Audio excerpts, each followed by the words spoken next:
Hey guys, how you doing? I'm the Lego Chooser, and today I bring a very fun episode, and I'll be comparing the main ships from the main Star Wars shows. Clone Wars doesn't really have a main ship, and that doesn't apply the same to the Resistance. They just do not have. So let's start with a ship from Star Wars Rebels, the main ship, the Ghost, set from 2014, retailed for $90, and has 929 pieces, and has 4 minifigures. The Razor Crest, released in 2020, is a main ship from the Mandalorian, and retailed for, well, retails because it's still actually on stores, and I would recommend you getting it, and has 123 pieces and retails for $130. And for last, guys, the Bad Batch shuttle, released in 2021, the main ship from the Bad Batch, has 969 pieces and retails for $100. So let's compare these sets and start with the minifigures. So the main part of the set are the minifigures, and these sets do not disappoint that much in that aspect. So let's start with the minifigures from the Ghost. So here in the Ghost minifigures, we have some exclusive minifigures, and wow, are they cool. Let's start with this Kanan Jarrus. We've seen him in other sets, but this is a addition from the Ghost, which has the black hair and eyebrows, and that's the only difference, but it has made him a very expensive and sought after figure. It has retailed now for $110 itself. Today, by 2021, he's a very expensive figure. Hera as well, she's not exclusive to the set, however, she goes for $30. She's just a very spectacular fig. Zeb, on the other hand, is exclusive, the only one exclusive, and goes for around $80 to $90. So it's very sought after because he's Lazat, and we haven't seen a Lazat or Zeb at any other set, and a Stormtrooper, which I really do not like his helmet. But I think the overall quality of these minifigures are very cool. I would have liked for one more figure like Sabine Wren, because in the Phantom it includes Chopper and Ezra, but you can't get the entire Ghost crew. So I would have liked Sabine, however, the quality of the figs over here is very nice. So now with the Razor Crest, and it may seem like a larger selection of figs, however, I just include these carbonite pieces since they just don't really fit in the build. They're something else, and it includes these. So I would count that the Razor Crest includes 5 figs. Over here we have a Mando. We've only seen him in the Razor Crest and the AT-ST Raider. We have Grogu over here. He's not exclusive to the set. The only exclusive is Grief Karga. We've seen him in another set, but it's in a different aspect, so he's exclusive. He's very cool. We have IG-11 and a Scout Trooper. And over here, I know it has one more minifigure than the Ghost. However, the quality seems a little lower than the Ghost. It just doesn't feel that way. I would have liked to be within Mando with an exclusive Beskar armor and not being included in a $30 set. And include just another Scout Trooper, well, the Speeder, but it's not part of the minifigs, and Queel. And that would have made for a tremendous 10 out of 10 minifigure selection. However, this one feels really disappointing. And perhaps the best for last, in my opinion, the Bad Batch shuttle minifigures. Over here we have an amazing Hunter. Echo has an arm printing, wow. An arm printing is very cool. We have Wrecker, we have Tech, which is the only exclusive helmet from the set. The rest are just the same helmet as the other clones, just painted differently. Over here we have an Imperial Crosshair, and the most important figure of the set, the Gonk Droid. Nah, I'm kidding, guys. He's cool, but of course, he's literally not a dropper of the set. And he has toe, all the minifigures except the Gonk Droid have toe printing. So that is pretty nice, guys. I mean, I haven't seen that before. So let's rank the minifigures from worst to best. So guys, now ranking the minifigure selection from worst to best. First, I'm going to have to say that the worst has to be the Mandalorian. I just think that it's by far the most expensive set, by $40 and $30 to each set respectively. And I just really think that it could have used a little work. I just think it needs one more figure. The Mando needs to be different. And I don't know, there's just something missing about this minifigure selection that makes me feel incomplete. And that's because it includes Grogu and this droid, which I count them as minifigures, but they're not technically minifigures, so that's why I put it so low.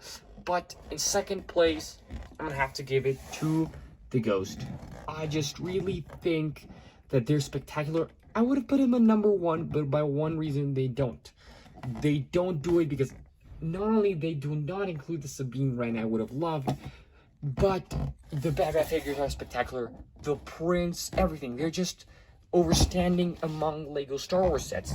Everyone has toe printing except the Gonk Droid, and that just makes him unique because in the day of tomorrow when the Bad Batch shuttle is retired, and I'm assuming they're going to be exclusive, these figs are going to be worth a lot. So don't let the value drive you to the decision when the Bad Batch figs are a little bit better. So yeah, that's my thinking. I know these figs are cool, but I'm just doing it for the exclusivity when the printing and everything else is won by the Bad Batch. So yeah, this category has to be won by the Bad Batch shuttle. So let's move on with the ships. That ship is a rebel vessel, Captain. Imperial records identify it as the Ghost from Phoenix Squadron. So, yep, we have the Ghost from Phoenix Squadron over here. And we're going to talk about everything about the Ghost. So we're going to say the design, display, and playability category right here. So for the design and display, this is a 10 out of 10. It just very, very represents what the Ghost looks like in the series. And it's very vibrant. I hate sometimes when it includes stickers, but it's not a pain for me as for much as you guys. So I really love this set. So let's start with the playability of the Ghost. So with the playability, we have 3 of these cockpit areas. And over here for this one, you're going to be able to pull it out even completely. And you can place a fig, which has a control panel. And that fig is going to command the nose gun of the ship. Over here above, we have the pilot seat where Hera is supposed to be, and it has some levers so you can simulate she is driving the ship or moving. So over here we have Zeb's turret, and you can place Zeb over here in the seat. And when you do close him up and put him right here, he's just gonna stick in, and this rarely is gonna fall out, even if you turn the ship around or anything. I mean, it's a pain getting it in for me, so yeah, getting it out is going to be a problem too. Yeah, and after a while, you're going to be able to put it in. Just because I was filming, it was very hard to do it. And over here we have a compartment, which you could put a place or two, and 2 hinges to put weapons or anything you want. So over here we have the back of the Ghost, and this is not a feature you could consider from this set, but it is cool. So over here we have just these doors just open up, and you can see Zeb over there. It just really doesn't bring any function. However, I'm going to show you the real function of this. So over here we have 2 compartments, which you can open up. Over here we have a spring-loaded shooter, and over here a place to put weapons. However, how I have the figs out of the set, the weapons are with them and not over here. And just to address, guys, this is a playability. You can take this out. This is the airlock of the ship, which you can put 2 figs there on each side, but they're not escape pods. If you want to simulate they are escape pods, that's very cool and counts, but they're not. So we get to the final expandable playability, which is not considered from the set. I'm just adding it up. But if you have the Phantom from 2014, you can put the Phantom right here. It sticks on, and there you go. You have the Ghost and Phantom, which is an amazing, amazing feature between 2 sets. So wow. Yeah, in my opinion, the Ghost brings quite a bunch in playability and very good in displayability. But let's move on to the next ship. Yep, so there we have the Razor Crest, such an amazing and powerful ship. So let's begin with the cockpit over here. You can lift this up and have 2 seats, which is very cool. And if you open up here in the back, you have 2 hinges to put your weapons. It's not very clear, but because it's in black and the shadows really don't help it. But they're here, and you know. Another exterior part about the Razor Crest is if you put these and flick them, these spring-loaded shooters will fire, but they're just a real pain to pick up, so I'm not going to do it. And over here we have an escape pod. So here we have the escape pod, and you can lift this part up and put a figure over here, and then you only see his face, and you can put this right over here back again. So let's start from this side, and you can open this up, and there's a place, hinges, to put blasters or spring-loaded shooters. You can close this up and open this door when it's supposed to enter and exit from the ship. And for now it's dark, but I'm going to open this up. You can open this up and to reveal more of the interior. Open the back up, and you can see as well, which is another way in. And open up this panel, which you can reveal and put your carbonate figures over here. Lift this door down, and over here, just so you can take a look, there's a bed for Mando to sleep in, which is pretty cool. So over here, I'm gonna have to say I'm not a huge fan of the interior. I know this is cool to put your carbonite, but I just feel there's something missing. It just feels empty. If you take a look over here, it just feels empty. There should have been some area over here, but that's what I think. I don't know about you. And let's continue a little bit on. I'm going to give it a 9.9 in design and display. Playability, I'm gonna give it a 9. I just feel like I told you guys, there's just something missing there. And design and display, I'm gonna have to give it a 9.9. That is because I have some issues with the set. First of all, the landing gear, these have had to go a little bit back, because if you touch the ship from the back, it'll fall. I know it'll go back up again, but I just feel it should have been different. There are just some slight gaps over here, and I just really see them when I put it on my shelf. So even though it's not perfect, it's a very good set. So let's move on with the next ship. So a part of the build from this set are the speeders. Yes, we have 2 of them. This one is almost identical to the 504 Spark speeder. It's not quite the same, but it's very alike.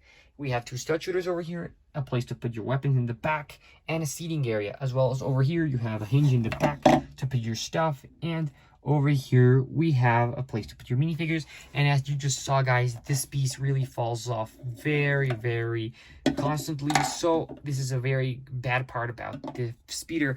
But of course, you do not buy the set for the speeders. Let's move on to the Havoc Marauder.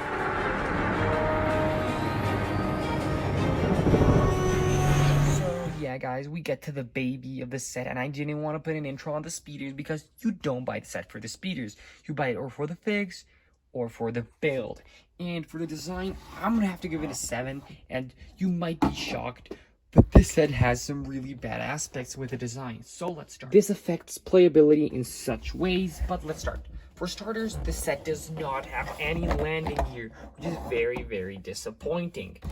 Over here, this turret should be below the red cockpit, which in this case, I know it's used for the playability and to open up with this stud over here, but it just doesn't help. It just looks very weird.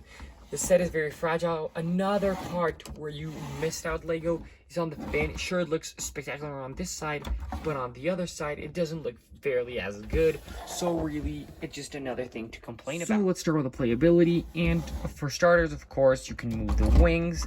And another thing from design that I really hate is that there's no stopper. You would like it to be over here, but actually, for example, just let me do it. You can put it all the way over here, and that looks weird. So that is a very bad aspect of the set. So yeah, now straight on with the playability. Let's start over here. And another design flaw. Wow, man, I really don't believe this. But why do you do this over here? So you can just take a look, because it's just a very small space, and there's just no real use. Over here, I don't know if you can see it, but there are 3 holes. They should have connected this over here and not to move it a very slow and poor. Over here we have 2 seats, which are pretty cool. Another thing over here, we have 2 of the coolest stickers I've ever seen for Star Wars, which is a clone and, if I'm correct, a Providence class dreadnought and a Venator, and I really do not know what the words say over there. A space over here, and you can open this up, which is another hinge to put a weapon. And if you can see, I use it to put the hairs of the figs because I just don't like to put them on. And you can close this back down. And you guys, I'm really just afraid to say this again, but I found another design flaw. I mean, when you take a look at the set, you really take care of a note of this, but that is that you cannot grab the set for the fin because the fin is not very strong, and it'll just take back.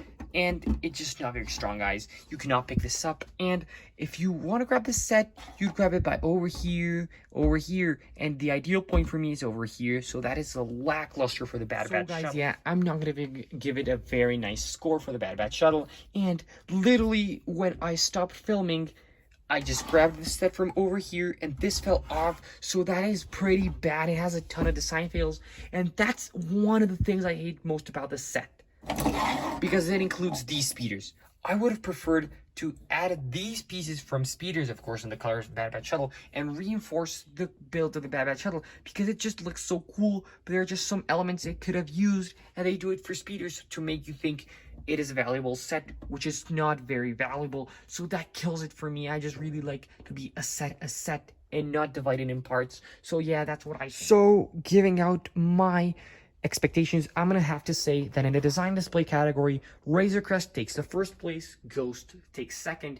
I just think, for example, this looks a little bit bumpy and off, but really no disclaimer there. Just that the Razor Crest is just so massive that it helps it a lot. And at last place, the Bad Batch Shuttle. I just think some designs don't look very good, and that's why I put it at number 3rd. Now, in playability, I'm gonna have to give it to the Ghost. I just think it could have used a little bit more of interior to people's liking, but I really do have to say, for $90, this is spectacular. I'm gonna have to say in second place, the Razor Crest. It could have used something in the back room, but I'm really not gonna complain. And this, and I'm gonna do this because, for example, one playability could have been to grab the set by the fin. It just seemed obvious, but this set does include that and doesn't include a ton more, so I'm really not very happy with that. Wow, the Ghost is so playful that I forgot it has spring-loaded shooters down here, and as well, you can pull back this red lever, which you can see right here, pull it back, and release a crate with the holocron. That is so cool, guys. I mean, $90 on the set. I don't know if I was 90 or 100, but still, it is spectacular, guys. I really do have to say that. So, guys, what's for my final opinion, verdict, and thoughts? In my opinion, with all the results scrammed up, I'm gonna have to say that my favorite is the Ghost. That's my personal opinion. The second is the Razor Crest, and the third is the Bad Batch Shuttle. And now with all tied up with my personal thoughts, at first place is the Ghost. I just think it's a very cool set. And if you think about 2014 sets, because I think it's the 2014, it's the best year for Star Wars, you definitely think of the Ghost. You think of the Sandcrawler, you think of the Star Destroyer, of the AT-AT, but the Ghost is certainly a top 3 from 2014. It's just so good.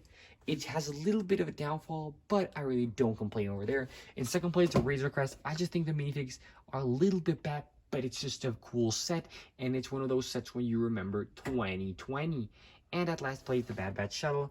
I just really love the figs, love the set. However, it has a ton of flaws compared to the other sets, and it's just not that good. And I just think it's lacklusting in a lot of things. So it's at last place, 1, 2, 3, and that are my results, guys. And let me show you one thing first. So these two sets have almost the same price. This is 90 and this was 100. But with the speeders, I'd put this one at 80 and this one at 90. But still, you see the Ghost way wider. I mean, with the wings, of course not. But in volume-wise, terms of it, the Ghost is way larger. And you see it from length as well. The Ghost is way larger. And from the top, just the Ghost seems just very big. So that is showing that the Ghost is tremendously big, guys. I mean, it really impressed me in person when I built it. And the Bad Batch Shuttle just looks small compared to others. So over here, I'm comparing the Bad Batch versus the TIE Fighter. And wow, I am mind blown by this. The TIE Fighter is so much larger than the Bad Batch Shuttle. It is not longer, however, the volume is, and it just looks bigger. It is just bigger, and that is showing how small the Bad Batch Shuttle is. I mean, look at it. I can't believe this. This is 70, this is 80, well, 100, but not counting the speeders, it's 80 for me, and wow, I'm mind blown. And over here, it's compared to the 2021 Imperial Shuttle, which is $70. It is just so much larger, guys. This is more detailed, but they're both the same weight. I just don't know, guys. The Bad Batch Shuttle, for me, I think it's very expensive, and it's not that big and has a lot of issues. So that's why I left it at third place. But you can see how small it is. But thank you guys for staying till the end of the video. I hope you like it and you had a lot of fun watching it. So I'll see you till the next one. Bye.